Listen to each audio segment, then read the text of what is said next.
evening, everyone. It is great pleasure that I welcome you all to tonight's webinar titled How Can Inner Well-Being Across Faiths from Walking Meditation Can Turn to Action for Peace? We are thrilled to have you join us for what promises to be a truly inspiring and transformative session, exploring how meditation grounded in diverse faith traditions can lead to both personal healing and collective action for peace. In today's fast-paced and often divided world, the pursuit of inner peace and well-being can feel both urgent and elusive. However, the practice of walking meditation, as demonstrated in a powerful recent initiatives, which have been taken by our panelists tonight, offers us a path towards reconciling inner calm with outward action. Our focus tonight is on the incredible potential of walking meditation, not just as a personal practice, but as a collective movement for peace that transcends faith, belief, and no borders.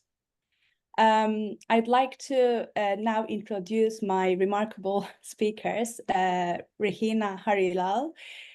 She is a management consultant and engaged Buddhist in the Plum Village UK, ordained by Zen master Thich, Nhat, Hanh. I hope I said it correctly, Rehena, who initiated the multi-faith silent meditation peace walk, is a dedicated advocate for racial, social, and climate justice. Her work has touched the lives of many and has been recognized globally. Then I have our lovely Judith Baker. She is the ecumenical and interfaith officer for Quakers in Britain, brings years of peace-building experience to our conversation tonight. Having lived and served in different countries, Judith will share her unique perspective on how Quaker principles of peace and nonviolence align with broader interfaith efforts, as well as her peace walk experience. And our lovely Julie Siddiqi, she is an interfaith specialist and faith advisor who has been a trailblazer in gender equality and interfaith relations for over 25 years. Through her work with the Together We Thrive network and her advisory roles, Julie has been a key figure in building bridges between diverse communities and many more achievements. I don't want to carry on talking, and I would like to leave the floor to my panelists tonight. I would like to quickly remind you that tonight's version of webinar is gonna be a panel discussion. So I prepared some questions to my lovely speakers, and they will try to cover my curiosity. After, when we are done with the panel discussion, we're gonna have the last 20 minutes answering your questions. Please save them. Rehena, could you please tell us how the Peace Walk idea came along? So many various factors usually come into play with something like this, but it's both an implementation of my teacher, Thich Nhat Hanh, and his practice. It's also a personal journey.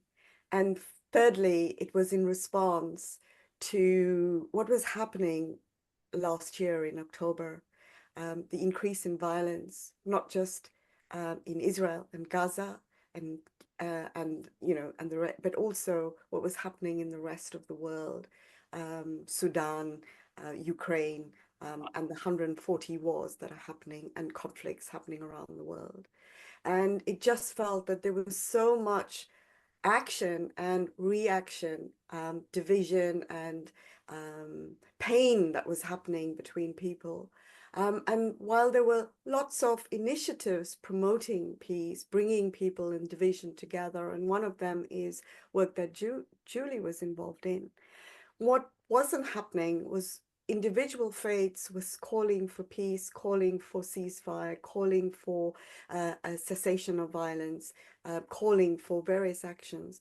But the faiths together, united, were not visible. And so it felt very much from a heart perspective that all of us, people of spiritual faiths, have commonality in the ethics, in how we see, look at people, and how we live with one another. So all our faiths are united to respect all life, to live together in harmony and deal with conflict in ways that are different to ours. And thirdly, for all of this to also be in harmony, and you know, just that element of heartfeltness, which is common across all the faiths. But what we're seeing was what we stand against. We stand against this and this and this. This is what we stand for. And standing for something is far more powerful because it unites. And so it came because Thich Nhat Hanh, my teacher, led various peace walks around the world. And when he went to America during the Vietnam War to call for peace, he went on a peace march, and he said he saw more anger, more violence in the peace walk, calling for peace and calling for an end to war. And so this was very much also the idea of how can we do this in a way that doesn't cause division. And so the idea, which is very much in Buddhist tradition and in others, contemplative walking. And his principle was very much, we need, you know, meditation, peace, action needs to get off the mat, but also engage in the world around us. So the idea was, how can we unite the faiths together for us to walk together for what we stand for, which is nonviolence, I guess, nonviolence, and for peace and justice as well. And so that was where the idea came from. And then I reached out to Judith. And the idea of it being, and I'll just say a little bit, what we did was actually went through a lot of reaching out to faiths and sharing what we were wanting to do from and what perspective, which is that we wanted to show our commonality in what we stand for. And there was such enthusiasm and, you know, heartfeltness in coming aboard and doing, you know, getting engaged in this. And, you know, we went through various mechanisms to make sure we have every voice heard, listened to in a way that was co-created rather than one organization leading it and others joined in. And in, you know, in much synchronicity, part of what Julie was doing aligned with what we were doing in the first silent walk. So we've actually had two, one in January and one in June. And so we reached out, we aligned with them because, again, you know, we wanted every single thing was, this is not the event of the Quakers and the Buddhists. It's an event where we want every faith to put in their own logos, to share it in the networks as if it was their event. And there was very symbolism that was thought through in this event. And you might ask, why silent walking? Why silent? And I think it's because in this noisy world, we so loud in our opinions and so vociferous in saying things that I stand for and you stand for and I stand against and this is my view and this is etc., that we lose sight of what our connection is to one another. And if we actually are silent, then actually maybe we can see. The idea is that our hearts connect. In silence, we can literally witness someone else in their true humanity, and we're not clouded by the words or anything else, but it encourages a heart-to-heart connection. The second idea that we had was that we will not have any banners and placards and flags. Because again, when we have these banners and placards and flags, we state our position. I stand for this, and therefore it's against what you're standing for. But if we remove all those barriers that prevent us from interacting with one another, from witnessing one another, then there is the opportunity to stand together. So that was why we said no banners, no flags, just yourself. You are enough. Your presence is enough.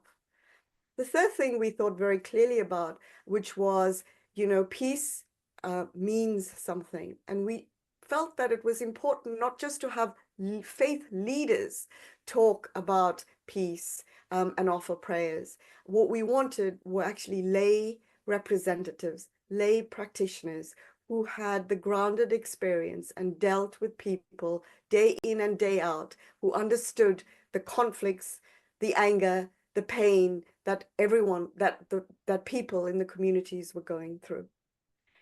And importantly, one of the things we said was that it's really important that given there's the absence of banners, given there's the absence of all of that, how is it that people will know that we are on a peace walk?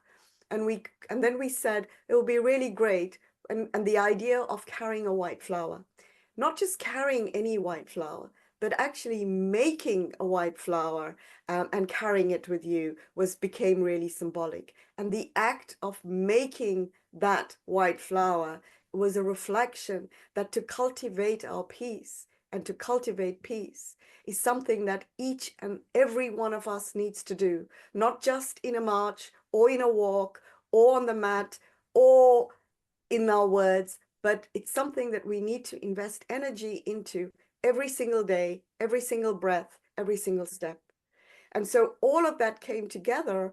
And what was really interesting, what we also that manifested was that to create that type of energy, you'll find that most of the representatives that offered prayers on both those walks were actually women. And that was very symbolic of we need it, almost an energy, that energy we need to actually cultivate peace. Maybe we need to look at things differently. Maybe we require a different energy to bring this into fruition. And the whole idea of walking slowly from Trafalgar Square across and reversed for both the walks all the way to Parliament Square and back took us almost an hour in the slow-paced walk that we took. And that went through the political landscape across that, holds so much political power here in London. And we paused at key places to offer that energy that we were cultivating with every step. And, it was just truly moving to have that. And we did it twice. And the impact of it, I think I'll address a little later. And maybe Judith or Julie may pick up on that. But this, the attention that it actually got, the first walk from the press, from media, and from a whole lot of people who came along because this was something different.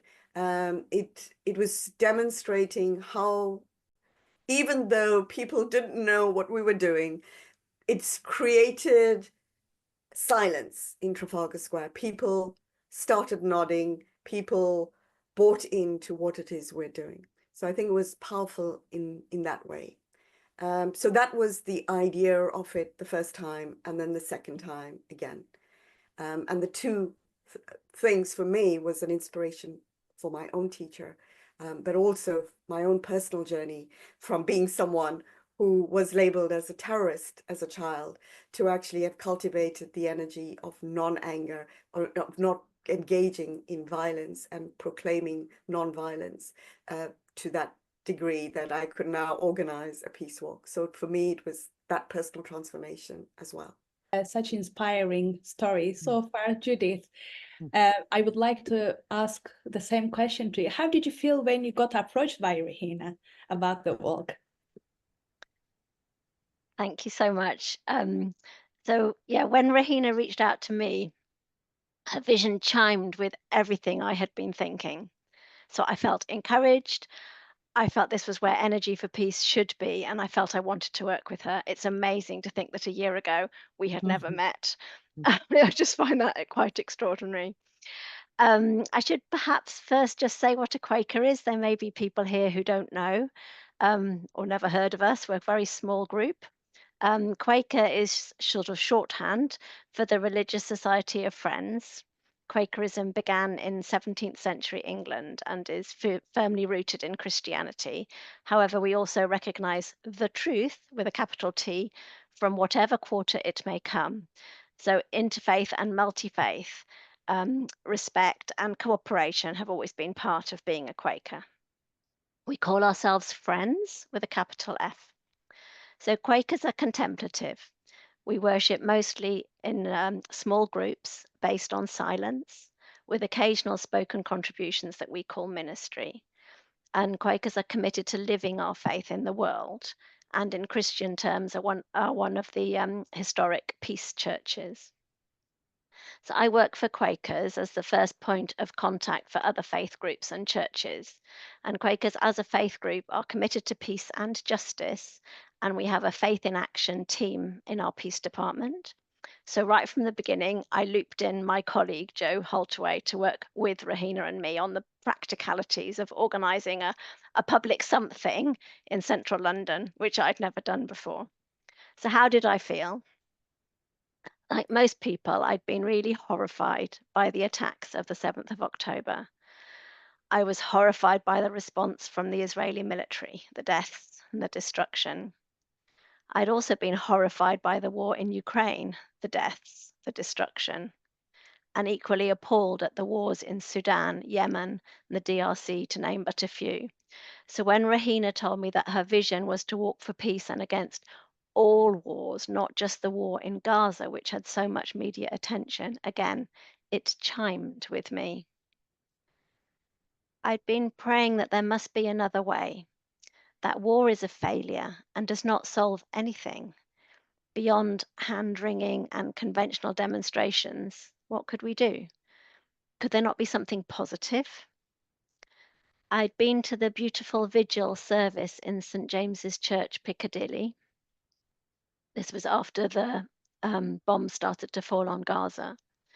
It was packed out and it was attended also by Muslim and Jewish people as well as Christians. And I felt that we needed to build on that multi-faith desire to be together in profound grief and call for peace together. So when Rehena from Plum Village reached out to Quakers as another contemplative faith tradition, also committed to peace, again, it chimed with my own thoughts and I immediately said yes.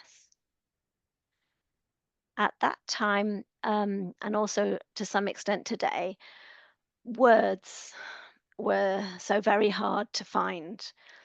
One group would be deeply offended by whichever words we chose to say to express a desire for the appalling killing to stop.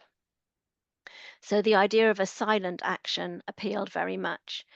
Even when people were trying to be very careful with words, they seemed to trip everybody up, and it was easy to say the wrong thing and be seen as taking sides. So to have a silent action felt really positive. Making our event multi-faith was very important right from the start. We know that all religions have at their core the desire for peace, and hope that if we invited people to co-create this event, that they would join us. So not join us when we've already done it all, but to co-create it, to have meetings together. So we held online meetings for people from other faiths to join in. And it was essential to have Muslim and Jewish people from the beginning, which we managed to do, largely due to Rehena. And that's when I first met Julie, which was wonderful. Whilst the event that we ended up with matched closely the vision that Rehena had first shared with me, some details were very much co-created by the group. No religion has a monopoly of working for peace, and there are prayers and words of wisdom from each on the subject of peace. So asking each faith representative to share a prayer for peace encouraged each to attend. Rehena will have to tell me in the end, I think we had 11 different faiths came. Sometimes faith representatives are asked to sign up to something that already has been drafted by other people, or they're expected to work together quite quickly to come up with something that everybody can be happy with, but that's really, really difficult. So by asking them to share from their own traditions a prayer for peace or words of wisdom for peace, I think that was partly why people wanted to join us and did so. So again, one of Rehena's genius ideas. As we worked together, I felt more energized and excited. I've never worked on anything before where everybody immediately said, yes, and things all sort of fell into place quite well. There was lots of work. Rehena did the hard graft of talking to Trafalgar Square authorities and the police and all that sort of thing. But other people then joined in, and quickly we had stewards, we had sound people, we had publicity people, we had people willing to be first aiders, and then we started to get messages from people saying that they planned to come. Initially, when Rehena and I had started talking, we thought maybe 300 people would come to such a thing. In the end, we estimate we had 1,500. It was quite remarkable, and that in itself was empowering. Julie helped a lot with the publicity, and Rehena was interviewed on the radio on the morning of the walk, and said it was open to people of all faiths and none. And some of the people who were interviewed by a newspaper said that they had heard that on the radio, and that's why they'd come. So that was really lovely. I think that's probably enough from me for that question. Thanks. Thank you very much, Judith. I literally got goosebumps when you said the numbers of the participation. How powerful. I'd like to ask the same question to you, Julie. What made you get involved in the Peace Walk? Yeah, thank you so much. I feel quite moved actually hearing about all of this again, and it's sort of taken me right back to January. And then I'm now thinking about all the things that have happened in the last year and all of that. And I just want to say to all of you, thank you so much for this wonderful space, because I've had a very difficult day with all of this, you know, coming up to the anniversary. And so as expected, this is exactly what I needed. So I just want to get that out to all of you, that I really appreciate you being here, because it's a wonderful space to be in right now. So yeah, look, you can already feel from both what Rehena and Judith have just said, the sincerity, the purpose, the meaning, the need. I mean, so when I'm asked to be involved in something, a lot of the time for me, it's about the people and the intention. And, I picked that up from kind of within like 5 minutes of speaking to Rehena and then Judith and meeting everyone that was involved. And as they've said, and I feel and still feel now, anybody that is willing to step up and step out into public and do things differently to what others were doing. There was a lot of noise. There was a lot of binary narratives. There was a lot of, you're either with us, you're against us. And there still is, right? I mean, 1 year on, it feels even more like that this week than it did even then. And so for people to kind of be willing to not do that, they're my people, they're my kind of people. So it wasn't difficult for me to say yes. And, and I'm so glad that I did. And I think that the way people kind of gathered around it also reminded me, and needs to remind all of you, that there's more good people in the world than not. And often what happens is that people are made to feel like they have to pick a side, or they can only be this or that, and you can't kind of hold all of these truths at the same time. And I just don't buy that. I just think, we have to be able to find ways to cut through that noise of people telling us what we should and shouldn't be doing, and follow our hearts and do the right thing. And when you're around other people that are doing that, it's honestly one of the most incredible things. So and I likewise didn't know these wonderful people before, but I feel like I've known them for a very long time. It's kind of like that. So I think I didn't need much persuading, and it just chimed everything with me. And on the days, and we'll talk about the actual walk perhaps after, but yeah, it was one of my best decisions this year, I would say, to be involved in this, and all of the kind of knock-on things that have come from it, and these friendships, they mean a lot. Thank you very much, Julie. How wonderful that you also mentioned about friendships. I believe the cause of the first walk caused also good friendships, which encouraged the second walk, and more people joined. And it was such a movement. Everybody was kind of walking for the same action that they were trying to bring the voice and be the voice of some people, perhaps. Rehena, I would like to come back to you and ask, how did the silent walking meditation bring people together from your end and help them engage in their communities? So what do you think encouraged them? So it's an interesting question. I think for myself, just the very act of bringing 11 faiths together to share the ethical stuff, who took a position on a few things. One, the need for nonviolence, the need for reconciliation, the need for justice, and the need for peace is in itself bringing so much together.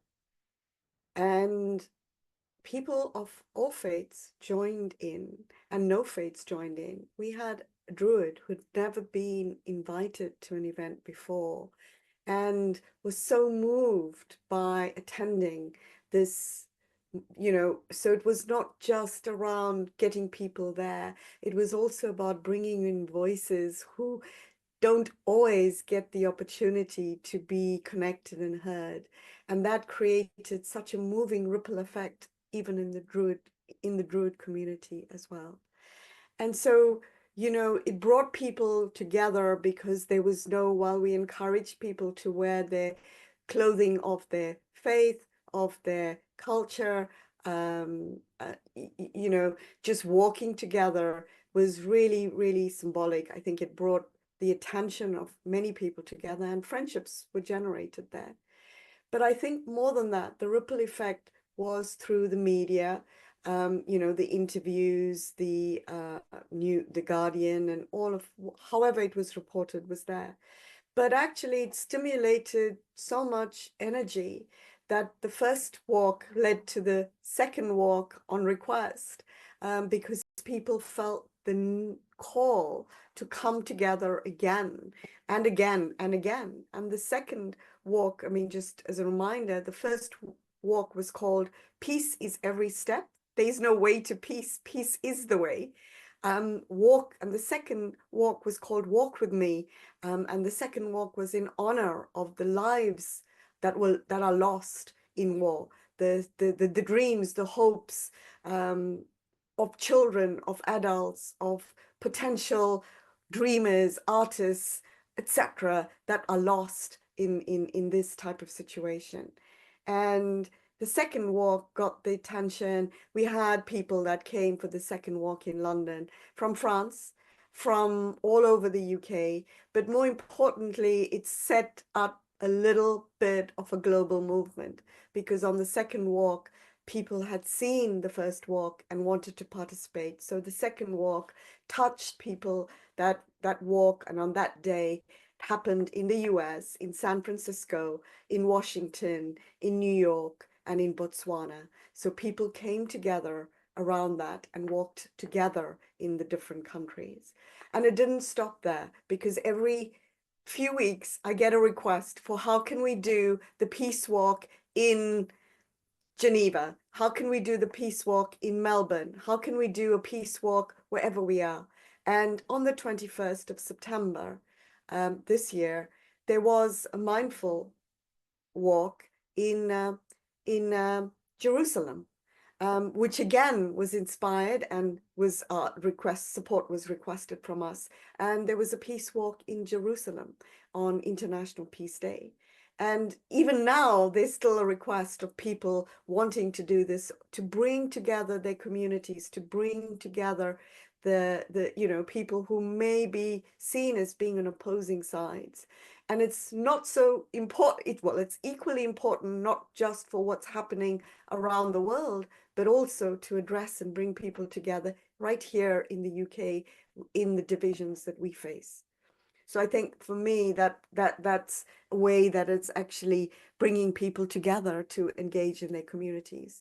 But most importantly, I think it's the energy that another way is possible, that other things are possible, that things are possible with one small idea, something can happen, that I may be the one person whose energy may take the cup It takes one drop of water to change a cup from it being full to it overflowing. So maybe someone who has been inspired by the walk may be that one drop that will tilt that cup from being full to overflowing to effect the change that we want. So that's all I have to say, I think, as an inspiration, not just to all of you, actually, that nothing can stop us if we have an idea and it comes from our heart and it's genuinely well-intentioned for the well-being of all of us, and to do it with kindness. Thank you very much, Rehena. It's really powerful have so many people walked with one voice, you know, with one thought in their head, and that also occurred to welcome the second walk. Judith, I've got a question to you, and I'd like to ask, how did it resonate with your own practice of peace? As you mentioned also about Quakers, I would like to know a little bit more. Thanks, Rehena. I found that also really moving, and it's just wonderful to hear you speak about all those feelings we had around the walks. Yes, so when Quakerism began in the 17th century, it was a radical movement within Christianity, which emphasized the inner light, or that of God, in every person. It said that everyone can have a direct experience of the divine. Everyone is equally precious, and each and every life is of equal value and should be protected. At that time, such a radical idea was seen as a threat. So Quakers wrote a letter to the king and to both houses of parliament, a peace testimony. This peace testimony still guides Quaker practice of peace today. Many other Christian churches and most religions, if not all, also work for peace, and Quakers do not claim to have a monopoly on peace, but it is something for which we're well known. So what's my own practice of peace? I've been part of a long Quaker tradition of quiet peace work, behind the scenes, as it were. Again, not only Quakers do this. We found that offering opportunities for deep listening, for dialogue, for long-term and slow and lengthy processes can lead to cessation of hostilities and to progress to find peaceful solutions. So this prize is so precious that it's worth all the time, the frustration, the going round and round in circles, and the expense. And it's a humble contribution, but one that has played its part, a tiny piece in the jigsaw that's peace building. So like all of you here, so Quakers know that really deep, strong, lasting peace depends on human security. And that security does not come from having the best weapons, but from being rooted in justice, in appreciation of our interdependence, grounded in the well-being of everyone. We work against the causes of wars and conflicts, and particularly now, this includes the link with climate justice and sustainability in the global crisis. So sometimes countering the narrative that security comes through attacking other people involves non-violent direct action. So that's also part of our peace practice. Many Quakers are called to that, along with other Christians and people from other faiths too, of course, opposing arms fairs in particular, where weapons are sold for profit and perpetuate the violence and the horror. It can involve being willing to be arrested. At national level, Quaker peace practice includes activities such as making submissions to the government. The current one is to the year-long Strategic Defence Review, which has taken a lot of research and effort and energy. And then at international level, Quakers have two offices, one in Geneva and one in New York, where we have consultative status with the United Nations. This is the kind of work I talked about before, creating quiet spaces for dialogue, for deep listening, away from the spotlight, where people whose job it is to be the mouthpiece of their governments can actually listen to each other as human beings. We're often asked if we're neutral. We're not neutral. We are on the side of international humanitarian law. We're on the side of international agreements and standards. But we do try to hold a position of principled impartiality. So we show concern for all suffering, distinguished from overt support for any one side, no matter how tempting. We also support local peacemakers, as they are the ones who understand a conflict or violent situation better than an outsider ever can. You may know the model of intervention in violent situations, which looks like an hourglass like this. The pinch point in the middle is war. Opportunities are very, very limited. But here, before the conflict has escalated, the opportunities are wider. There's more things that can be done to prevent an escalation. And if all the resources are put in at that time, then you can avert the conflict. And that's what Quakers were trying to do in the border area between Ukraine and Russia before the Russian invasion. And similarly, after a war, opportunities again widen out and peace can be built. And that was the program in the former Yugoslavia after the war there, to work very much with local peace builders to help them to build peace again and peaceful relations in their communities when the fighting had stopped. And that's still going on. So the multi-faith silent peace walk resonated for me in many ways with this peace practice of being a Quaker and the work that I had done. It was silent. Quaker worship is based on silent waiting upon God. So to walk prayerfully in silence resonated perfectly with me. And I was able to go into that space that I go to in a Quaker meeting for worship, connecting with that power which is beyond us, whether people call it God, spirit, or oneness. And I felt a deep connection with Julie, who was walking next to me in the first walk, and with all the people of so many different faiths around us.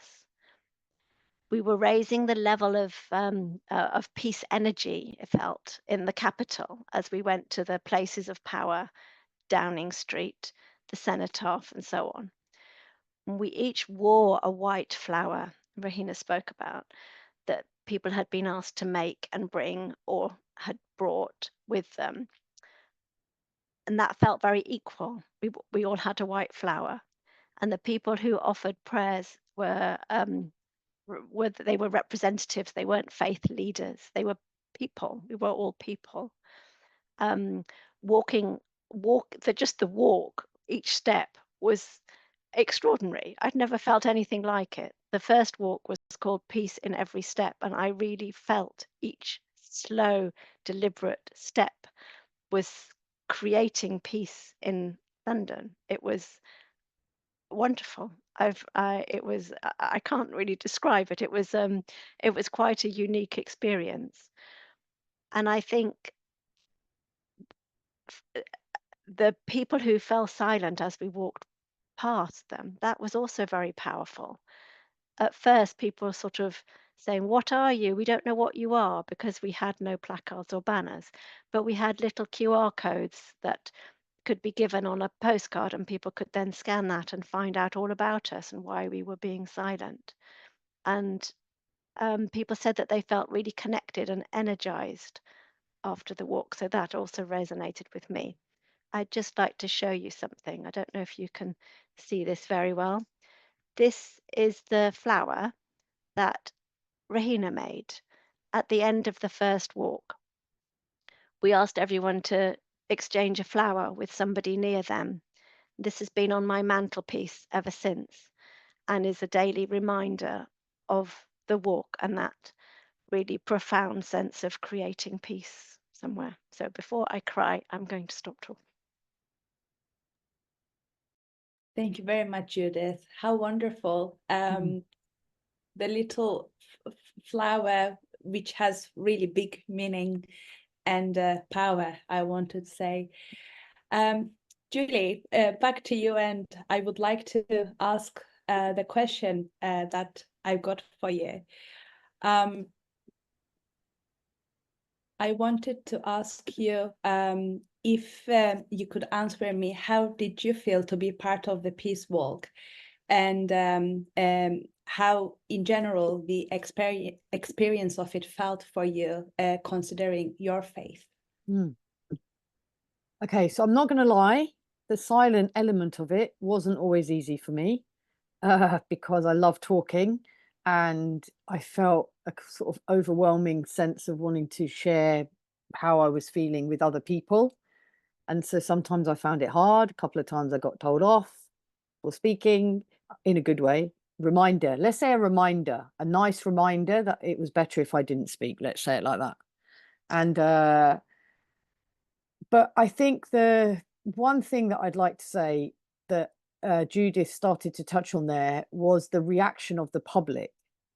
If you can try and imagine that we're walking down Whitehall, more than 1,000 people in silence, different backgrounds, different outfits, all of that. And it's really quite something for other people to see that.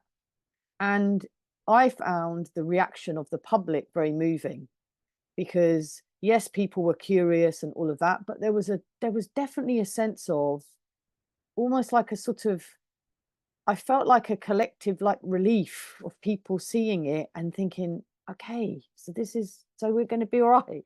You know, there's all these people are together and they're walking and they're safe and nothing's happening to them, and they're just doing it and they don't feel the need to shout. And, you know, and you would see, and I saw this on both of the walks, people of all ages, all backgrounds, clearly people from different parts of the world living here, tourists, whatever, young people taking out their phone as we do nowadays and filming it, like just almost like a sort of a natural reaction.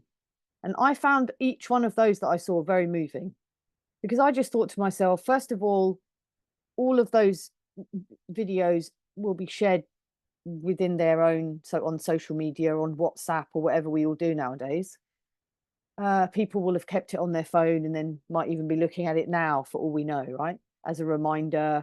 And so I found that sense of it moving, especially because there's so much horrible stuff online. There's so many, you know, there's so much anger and aggression, and as we're seeing, and as Rehena reminded us, you know, 140 wars or something in the world. And, you know, so just this idea that people, their natural reaction was to film it and capture it, I found very moving. And you know, it's a good reminder for all of us also that whatever we do, we have to show up with the right intention, with sincerity, and the rest of it we can't control. It just kind of goes out into the world. And that was a very real example of that for me, and I found that to be one of the things that really touched me on the day, or both days, both of the walks that we did. I felt the same. Thank you very much, Julie. I didn't participate the walk, but the energy of it, I can feel it. I am looking forward to hearing that there's going to be third one happening soon. But I guess that might be the question for some of the participants as well. Rehena, why walking meditation and not another way of meditation? So maybe various levels to this question.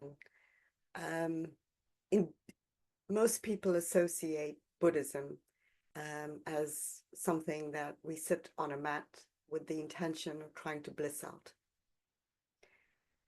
Meditation is not something we do on the mat. Meditation is a practice that we can bring into every single aspect of our daily life, whether it is making tea, whether it is eating our food, whether it is working on our computers.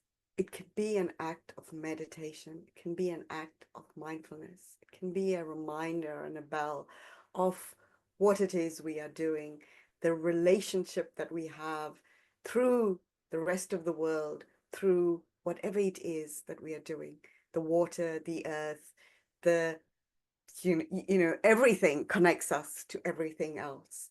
And so to think, you know, just cooking food can be meditative because it so can be done with ease, with love, with care, with peace. And it can be done in a way that it's a tangible reminder that as I'm cooking my food, you know, what I'm cooking, where it comes from. There's such an interconnection with the cultivation of what is on my table. Such a huge connection to so many beings that have contributed to that. So that's an act of meditation. Walking meditation in this case was really inspired, as I said, by Thich Nhat Hanh.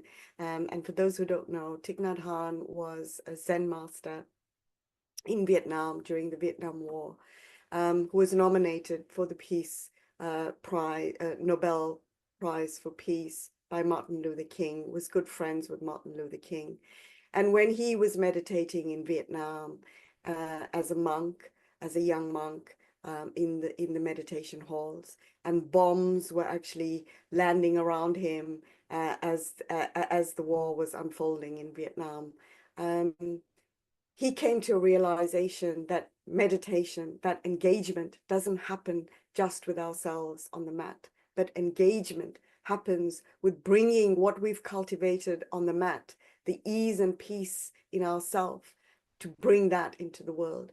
And so he's, you know, for him, engaged meditation, engaged Buddhism was really important. Applied Buddhism is really important. How do we bring what it is we've cultivated in ourselves to be in the world around us, both as an inspiration, but also to cultivate it? And actually, our wars, peace is not achieved through the destruction of the other, in our minds, in our thoughts, in our interactions, and in countries. It is not built on retribution, but reparation. And it is not built on separation. It is built on reconciliation. So if we can cultivate a lot of those elements in ourself, reconciliation with ourself, peace as an energy with ourself, that means we can actually embody it and act with it, with that intentionality all around us, in our interactions, in our walking, in our exercise, in our eating. And the intention is to do that. Not that there should be no conflict, because that's not possible, but being and embodying peace gives us an alternative way that we can have a little moment to reflect on doing things differently. Because if we do what we always do, or we always did, we'll get what we always got. And we see that. We see over and over again, we do the same things over and over again. It doesn't give us the results. We vow it's the end, and it happens again and again. So we need to effect that shift change. And part of that shift change is internal.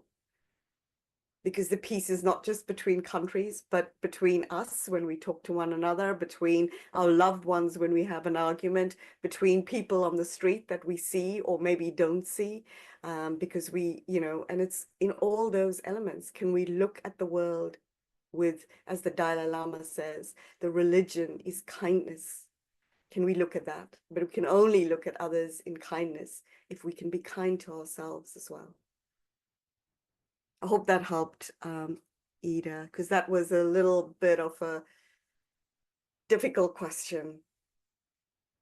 Yes, I think that answered also Minnie's question, because you were true. When you hear meditation, you just think that meditative practice, but you don't think that that practice also can be something that you are active, that you are walking. That is a good reminder as well. When you are taking a walk, remember how you felt during the peace walk, and continue, you know, peaceful practice and everything.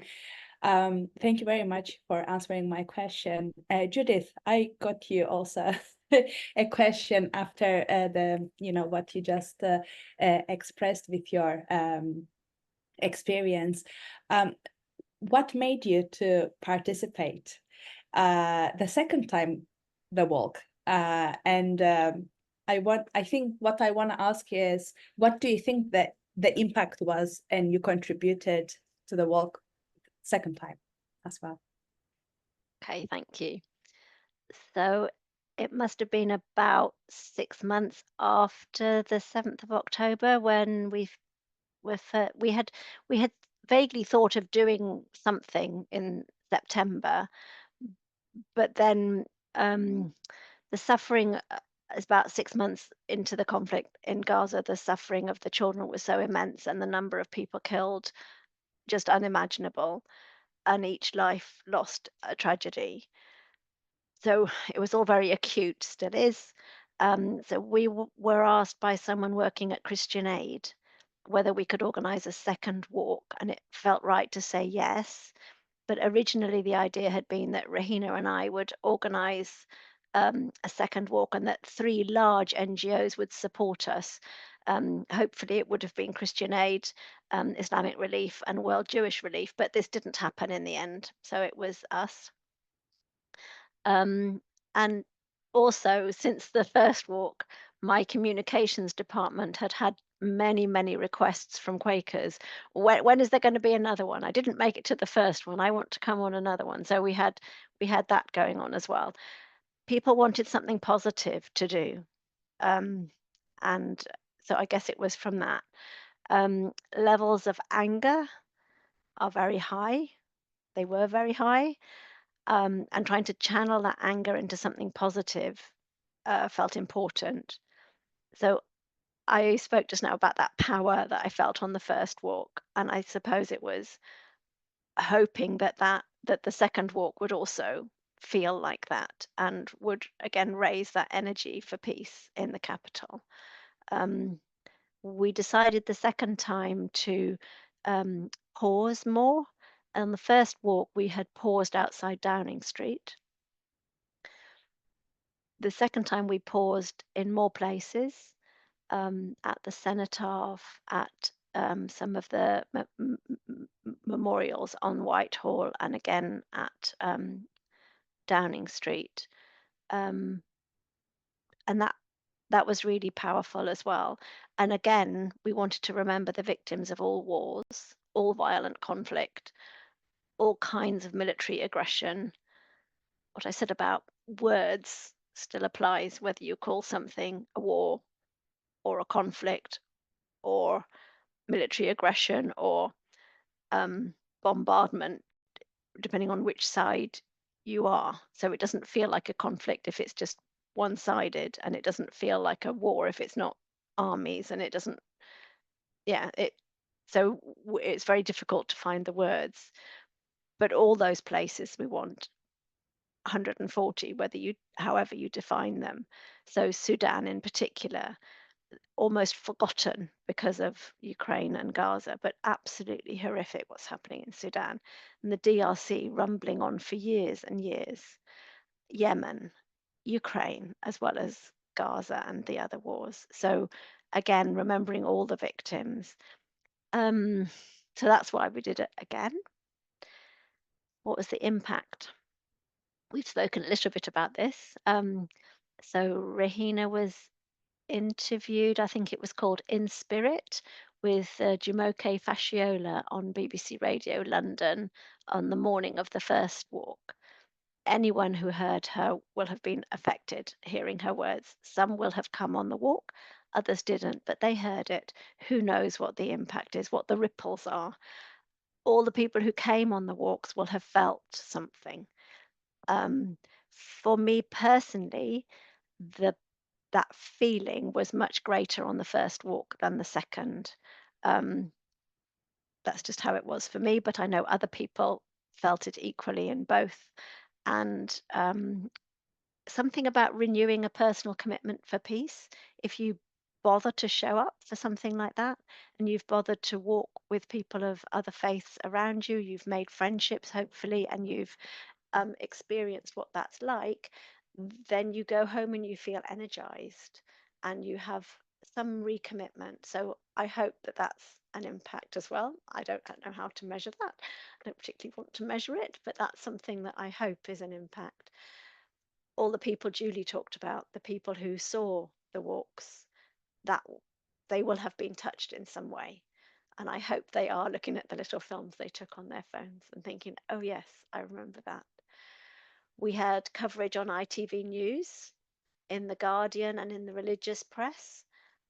Plum Village has all the prayers on their website, and on Quaker website there's a link to Plum Village site for those prayers.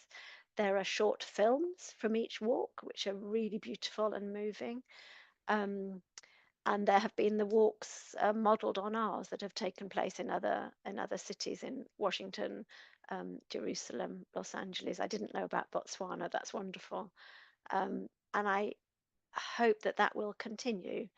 And it shows that that people from all these different religions wish for peace, are prepared to work for peace and work together for peace. And so often the narrative that's in our media is that people from one faith community are attacking people from another faith community, and they use that as almost shorthand for people of difference. So to have people coming together from the different religions to walk for peace, to call for peace, I hope that our peace walk, the impact, will counter some of that narrative. Thank you very much, Judith. Thank you so much also for mentioning, aftermath of the both walks, how it impacted, how it raised the awareness, and spreaded the word around, and so many people heard about it. I tried to share the links for the walks, as well as the main website of Plum Village UK as well, in the chat. Julie, I've got one question for you too, before we move on to question and answers, which will be open to participants. I know that you offered a prayer during the silent walk. I wanted to ask you, how is the experience was different for you as attending the silent walk and also delivering the prayer and other forms of calls for peace? Yeah, it's I was just reflecting on all of this again, as we've been listening to the various contributions here today. And so when I did the prayer and the second one, and it was in Parliament Square. And, there's something really quite powerful about standing, I mean, for me as a Muslim, visibly Muslim woman, standing in Parliament Square in London with Big Ben in front of me and being able to say a prayer that means something to me, and in doing it in safety and with people around me and all of that. I mean, it's really quite something. I remember my heart was beating really hard when I was sort of waiting to go do my thing, and we were sort of standing in a line. There's something, it feels, it felt, and anything like that always feels like a responsibility. Also, it's an honor to do it. And so I sort of don't take that kind of stuff lightly. So, and again, you say it, and lots of us were saying prayers, and it was very lovely to be able to say something that meant something to us, and then each individual person did that, as opposed to all of us kind of saying the same stuff. It was all very unique for each person. So yeah, I was very happy to do it, and it did, it meant something to me, and it resonated with other people, and then people talk about it afterwards. And so, if you picture that, if you weren't there and you try and picture it, it's really quite something, to have a whole load of people in Parliament Square praying like that together at a time when this war is just getting worse and worse, and people are feeling so helpless, hopeless, angry, frustrated, feeling let down by our own government, who weren't saying anything and still aren't really saying much, so it felt like we were kind of making a statement in a different way in the middle of Parliament. That's kind of how it felt to me. And so yeah, it was very meaningful for me. I just wanted to say that I was reminded, because recently I was doing a talk, or sort of chairing a session, and someone mentioned this rabbi, Abraham Joshua Heschel, and when he walked on the Civil Rights March in Selma to Montgomery, Alabama, he he was asked, did you get a chance to pray? And he responded by saying, I prayed with my feet, which I kind of feel like that's what we were doing. And that's what also Rehena was kind of very eloquently talking about earlier, that it has to be about, like, it's really important for me also to pray on my prayer mat. I've got my prayer mat out now. I just prayed my sunset prayers. After this call, I'll go and pray again. I've got the house to myself for the first time in what feels like ages. I've got my candles on. You know, I will do that thing. I need it today. But also we have to pray with our feet, which is what we did that day, but in our actions. And so I really love that he said that. And it feels very relevant to mention that today. So I just looked it up to make sure I'd got my facts right, and I did. So yeah, I wanted to offer that the rabbi said at Selma, I prayed with my feet. Thank you very much, Julie. Such a wonderful evening. I believe you also, our participants, have questions to ask. I would like to open the question and answer now and receive some questions. Feel free to raise your hand or use the chat. You can share it in the messages as well.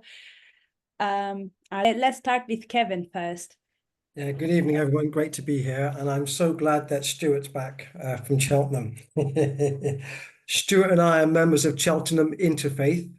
And we'll come back to that maybe another time. But yeah, it's about your plans for next time. And they're not easy, are they, to organise peace walks of any type, whatever scale.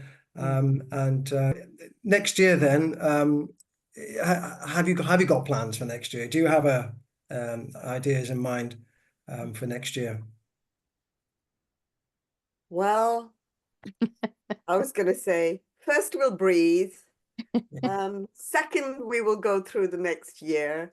And yes, we will probably do something again. It may not be the peace walk in the same way, but I'm sure there's something that will emerge next year, given where we are and as things unfold. So I think we will ponder on and see what emerges into the collective, but we'll be sure to do something. And it will be wonderful if this, we were trying to do that this in July, was trying to arrange that other things, if we do it sufficiently early, then local areas could do something on the same day, in the same time, on the same time. So that's something we might consider next time. Can I just share briefly, and Stuart, please, just to say then, so Cheltenham Interfaith, we're in our infancy in doing outreach work, but for the last 5 years, we have organised a peace and friendship walk in Cheltenham. And for the first time this year, we had the mayor with us at a peace vigil. Again, very small numbers. Our hosts in Cheltenham are the Quakers. They've been the host of Cheltenham Interfaith for 20 plus years. We have the Quakers celebrating George Fox this year, George Fox 400. There's an evening on Monday that we've organised with them, and we're linking in with Worcestershire Interfaith and Herefordshire Interfaith. So there is a. I think we've lost. Thank you. Yeah, very much, Kevin. I think we lost you, but when you connect back, please share in the chat the links so participants can follow up your events as well. Yuan, please, can I get your question? I was on the second peace walk, and it was very meaningful to me. It's not really so much a question, but maybe Rehena wants to know that Baruch and Sheila, who organised the walk in Jerusalem, are very dear Dharma friends of mine. And one of the old monastics, she's old ex-monastics in Geneva, I was on retreat with her, Karamai, and she's trying to organise one in Geneva. Because I'm part of a very interesting organization in Israel and Palestine called Women Wage Peace. Yes. And we walk in the desert. We walk through the Negev desert all together, Palestinian women, Israeli women.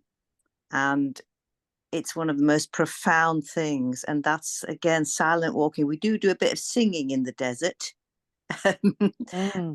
Different faiths offering different songs.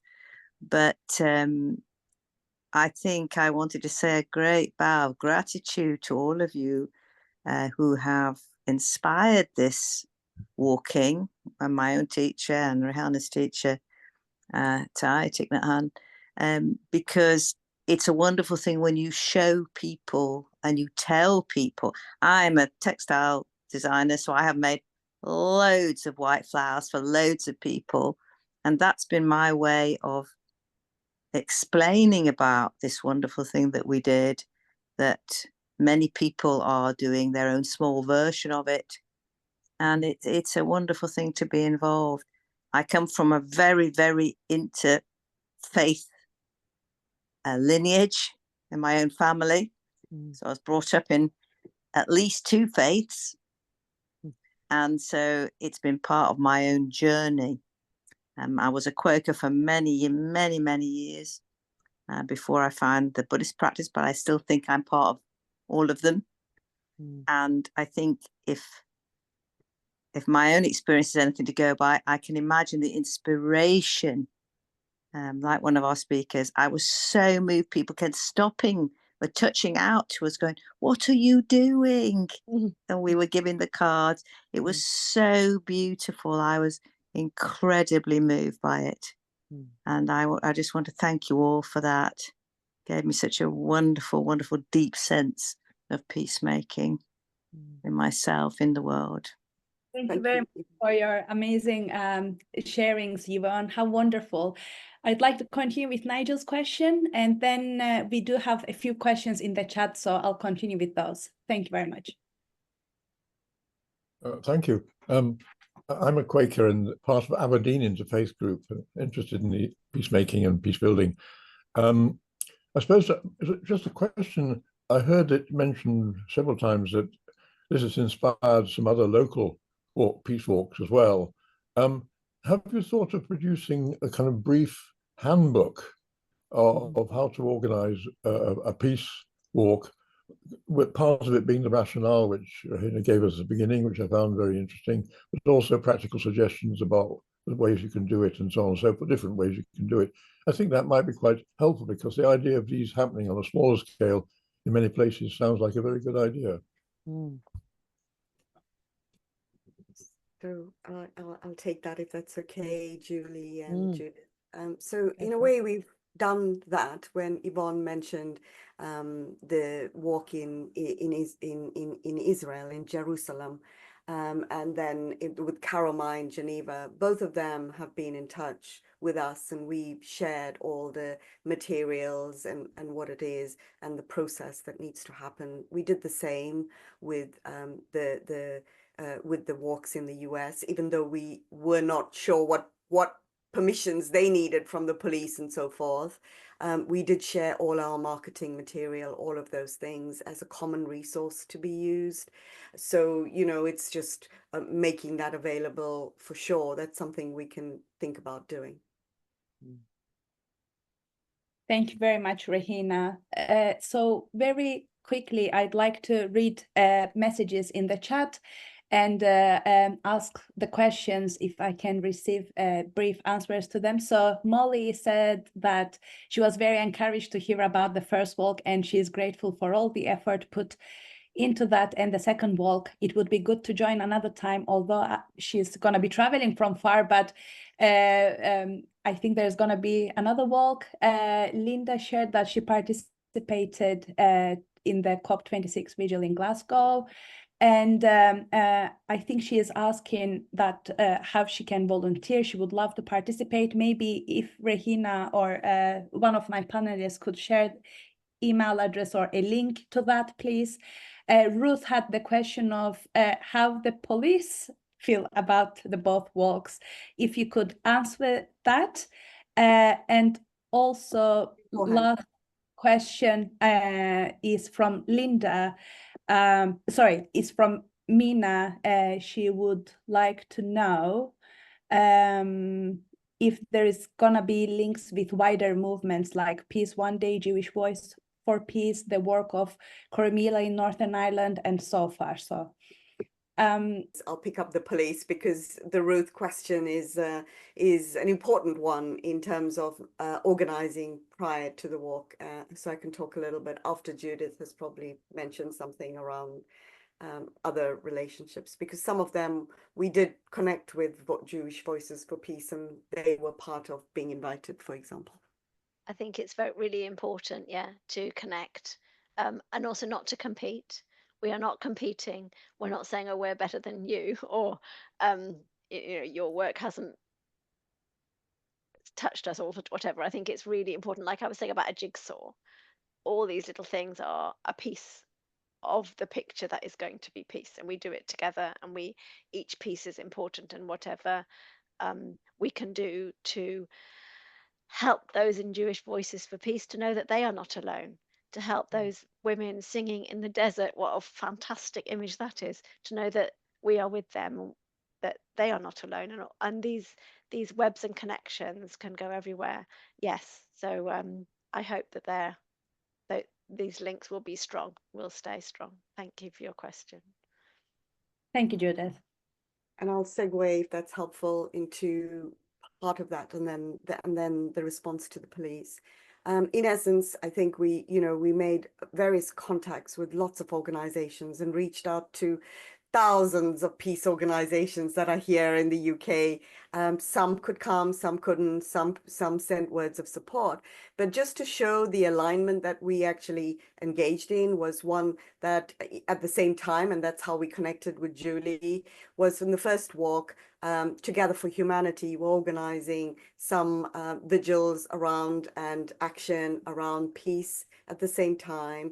And it just coalesced that we were trying to do a peace walk, and we connected and we realigned so that actually it could meet her, Together for Humanities, and align with their objectives, and it could serve everyone in the same way. So I think it's just saying that we, to build this, we can't do it alone. We need to cooperate. We need to link up.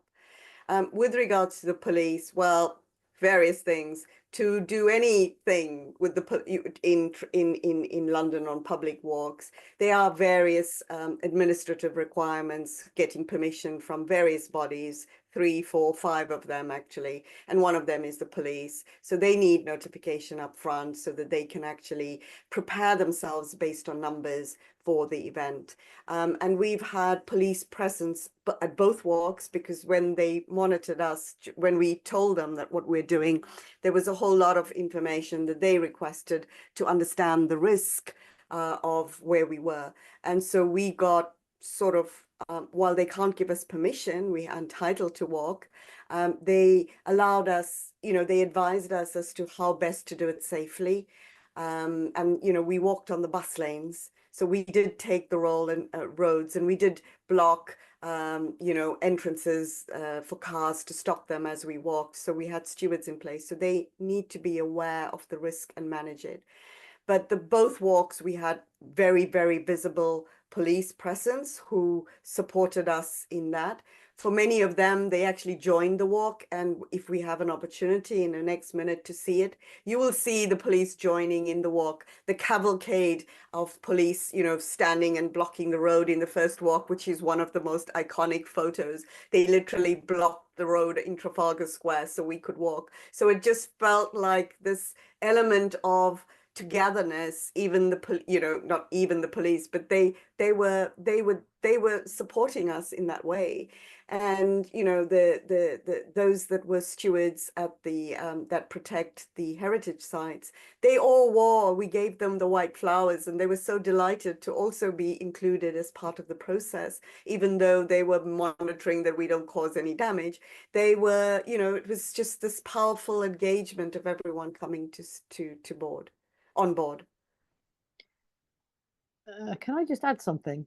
I just wanted to kind of acknowledge that, we heard just now from, I think it was Kevin, and then, the work that's been done with Stuart and Cheltenham, and then others have mentioned their things. And, I just think we should always appreciate the long game that we're in.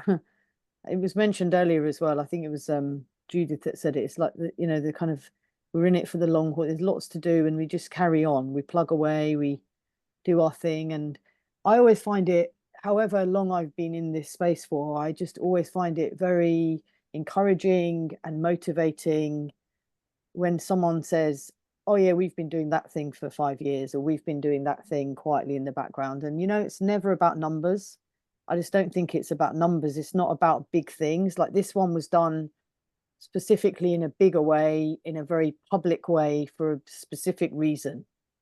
But that kind of quietly getting on with the thing, making your friendships, going to each other's places of worship or homes or whatever, it all forms that jigsaw that Judith beautifully mentioned.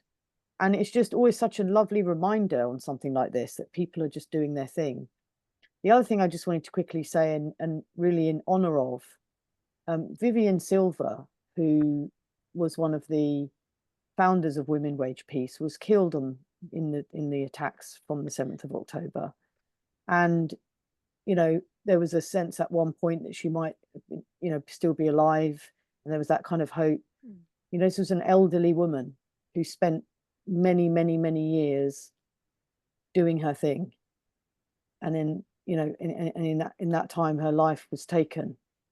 So I wanted to just kind of mention her because it was mentioned about Women Wage Peace. And, you know, those are the sorts of, it's heartbreaking. I mean, what can we say? It's anger, you feel angry. And, you know, for me, it was very, very heartbreaking to hear it. And I still feel it now. But we have to use it as motivation also, that she carried on. Imagine how difficult it is in that part of the world doing that kind of stuff. And it's a wonderful, wonderful thing that they've created. And we have to honor her legacy in all of what we're all doing. And remember, we just have to do our best and play our part and show up and keep on doing it. And we are in it for the long game, and we're not going anywhere. And days like today, you know, honestly, I feel re-motivated. You know, I mentioned I'm in the middle of lots of conversations that are very difficult. I do a lot of work with Jewish and Muslim communities, and you can imagine at this time it's really hard what you do, what you don't do, who's going to sign what, who's going to say what, other people criticize, you know, all that stuff. And coming here and hearing all of this is just a reminder of the sincerity of our intentions, that we just try and do our best on the shoulders of all of these giants that we've heard about, and we carry on. And I hope that other people feel that they've got the kind of shot in the arm that they also needed, that it's all worth it, and we just have to do our best. Thank you very much, Rehena, also Julie. Judith, would you like to add? I guess we could take those also as closing remarks, as we are kind of approaching to the last 5 minutes of the session. I wanted to quickly read, before I receive your remarks, Judith, our trustee, also our chair of Women of Faith Network, Ravinda Karnijar, just shared her thanks to you about the, you know, starting this great movement. Also in Scotland, they had something similar, and they are organizing walks to allow people to experience prayer and peace and learn from each other. And she left now, but she thanked. And I hope all the questions are answered as well. Judith, please. Thank you so much for what you just said, Julie. That's so important, and we do uphold you in your important work, particularly with our Jewish brothers and sisters at this time. So thank you for all that you do. Thank you. I think the other thing that's happened, of course, since our second peace walk is the violence in our own country and the tensions in our own communities. And again, the media portrays faith against faith. And I think that makes this kind of work more important than ever here. Never mind all the wars elsewhere as well, the tensions of which spill over to here, but the relationships that must be so solid in this country. And no faith community should feel isolated. They should know that all the others are with them, and will show up. In Julie's words, we will show up, and we will be there in solidarity together as we all build peace together. And I think we all know that the interconnections between everything that lead to a conflict suddenly coming up, it doesn't come from nowhere. And working on all those factors from deprivation and feelings of unfairness and so on, and whatever it might be, it's really, really complicated. So yes, I'm going to say, everybody here, thank you for all that you do. Thank you for your contribution for interfaith harmony in your street, in your village, in your town, in your city, and between nations. Thank you. So final word from me, just to say thank you so much for your time and your energy. Every drop that we all do, singly, collectively, makes a difference. Doesn't matter, the energy of every single one of us for peace makes a difference. There is no large, there is no small. We are all connected. And I think for me, the most fundamental thing, and I hope I remember the quote from Thich Nhat Hanh, that says, peace is present right here and now, in ourselves and in everything we do and see. Every breath we take, every step we take can be filled with peace, joy, and serenity. The question is whether or not we are in touch with it. We only need to be awake, to be alive in the present moment, to experience peace. And he says, peace is not an outcome, it's not an end. Peace is not the outcome. Every step is peace. Peace is the way. There is no way to peace. Peace is the way. So I'd like to end by saying that and thanking you, Ida. Thank you for hosting, and everyone for attending and listening to us. It's really felt meaningful at this time of what's happening now around the world, and in particular in the Middle East, is particularly calling us all for calm, because as the wise Julie Siddiqi once said, what happens over there affects us over here.